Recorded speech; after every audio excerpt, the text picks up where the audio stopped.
What's up, guys? It is Corey from SuperKamiGuru9000, and 2012 is almost over. We survived a presidential election, the end of the world, and another great year of Naruto manga. And there have been a lot of great chapters this year, some that I've really enjoyed, and I want to count down my top 10 favorite moments from this year. So let's just go ahead and jump right in. Here it is, number 10. Coming in at number 10, there were a lot of fucking Susanoo this year, from pretty much every single main Uchiha character, except of course for Obito. But that's okay, because we had Sasuke and Itachi teaming up against Kabuto using their badass Susanoos in the cave, which was really one of the biggest highlights of that entire battle.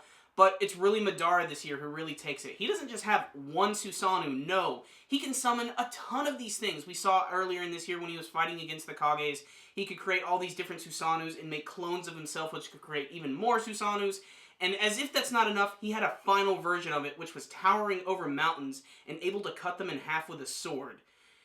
This is ridiculous, and this is just one of Madara's powers, and this is just one of the Susanoos that we've seen. So I think if you're a fan of the Uchiha and the Susanoo technique, this was the year for you. Coming in at number 9, appropriately, we get to learn the names of all of the tailed beasts. That's right. Now, before when we were introduced to these characters, they were shown in sort of a one-shot on the cover of a Naruto manga cover, and they looked really cool. Now we get to see them as Edo Tensei characters, and not only that, we get to see the beasts within. And before, they were just big monsters. They didn't really have any personalities, and that was that. But when Naruto got to finally speak to them in that weird sort of pseudo-time space, we got to know them a little bit more and what they're really about. And they all have some really interesting characteristics. And there's still very little we know about them, but the fact that we finally know them as characters, to me, was very exciting. And that is why it is number 9. 9 for the Tailed Beasts. Coming in at number 8 is the return of the King of Pop himself, Orochimaru. And Orochimaru was one of my favorite villains from the first half of the series, and I constantly hated by the fact that he was always snubbed by the Uchiha. By Sasuke, by Itachi, and in a sense, kind of by like Kabuto when he was taken out by Itachi as well, seeing as how he's like an extension of him. But to see him come back in such an interesting way, Sasuke just sort of brought him back out of nowhere, and even more so, his return is something bigger. It's leading to something huge, something that people are guessing about, something that's going to go beyond this whole Ten Tails story.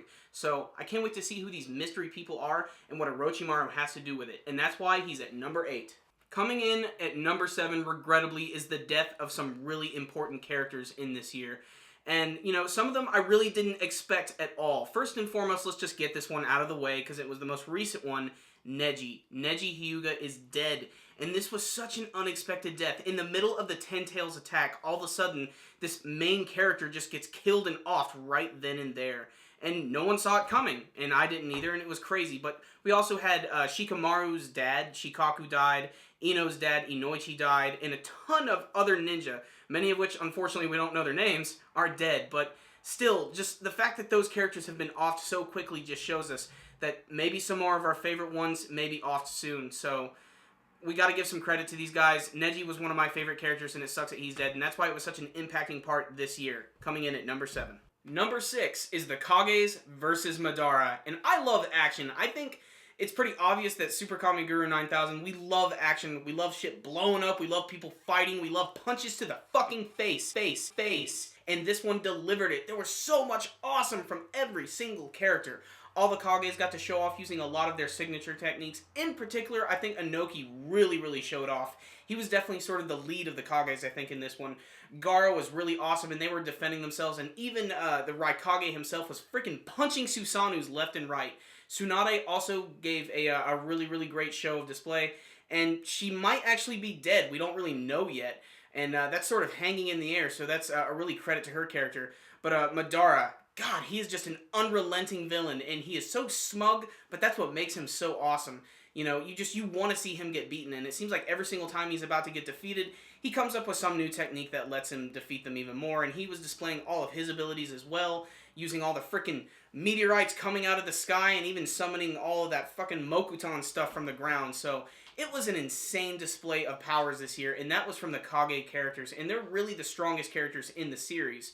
So I cannot wait to see what we're going to see from Naruto and those other guys. So the Kages versus Madara. Coming in at number 5 is the appearance of the Ten Tails. We finally get to see it in its full glory. And it is still going through some weird transformations into some fucking Evangelion Father Full Metal Alchemist thing. I don't know what the fuck it is. All I know is it is freaky as hell. When it first appears, it almost looks like this really freaky monster with giant mouth and teeth all over the place.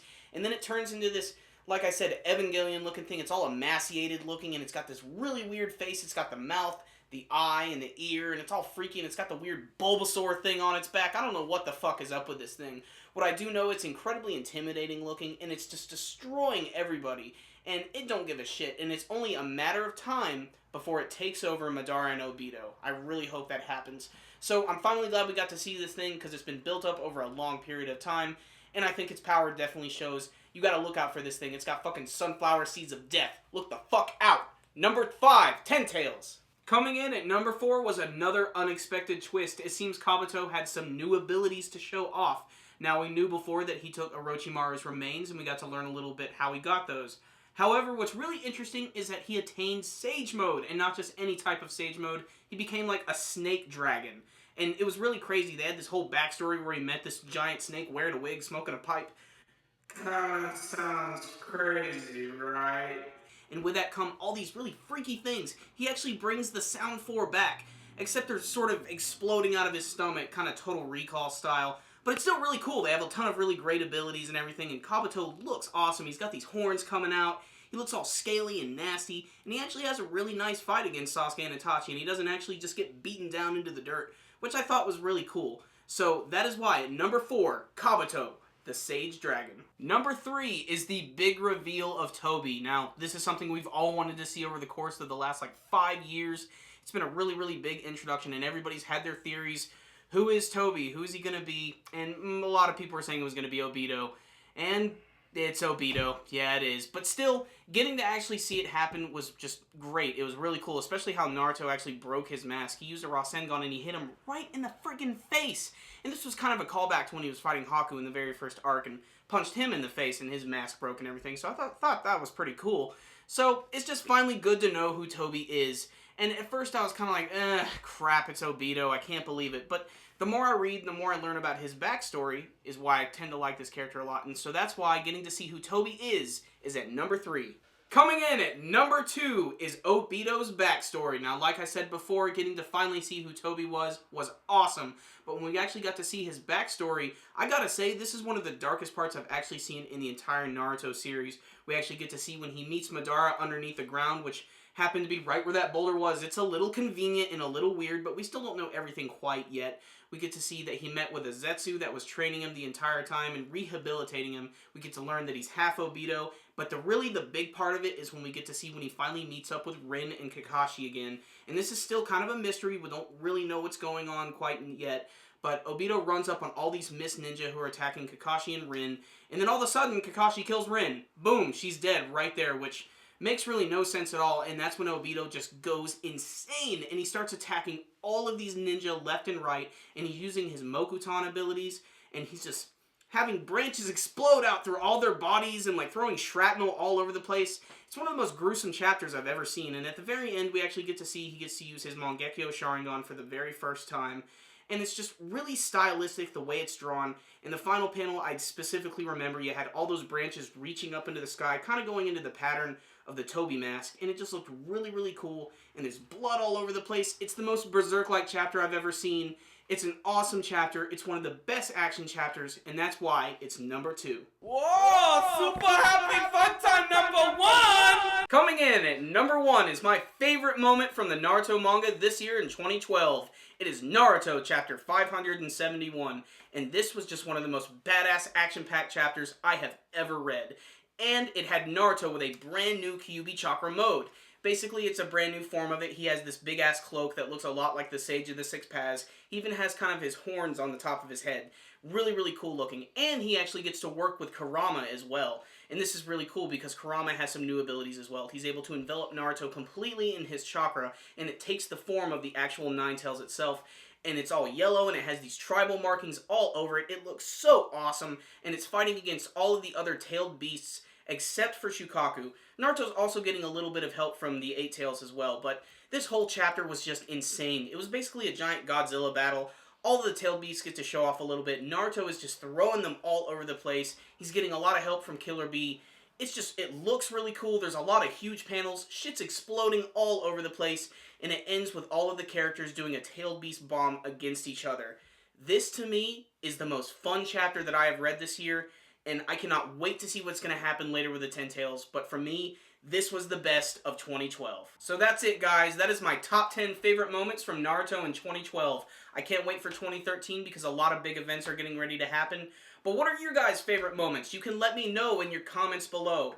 Remember, guys, if you like this video, make sure and give it a thumbs up. It really, really helps a lot. That concludes this top 10 video today, guys. SuperKamiGuru9000 out. And see you in 2013. Bitches. Spirit animal. What's your spirit animal, Corey? Tiger. But that's just because I'm thinking of Chinese placemats.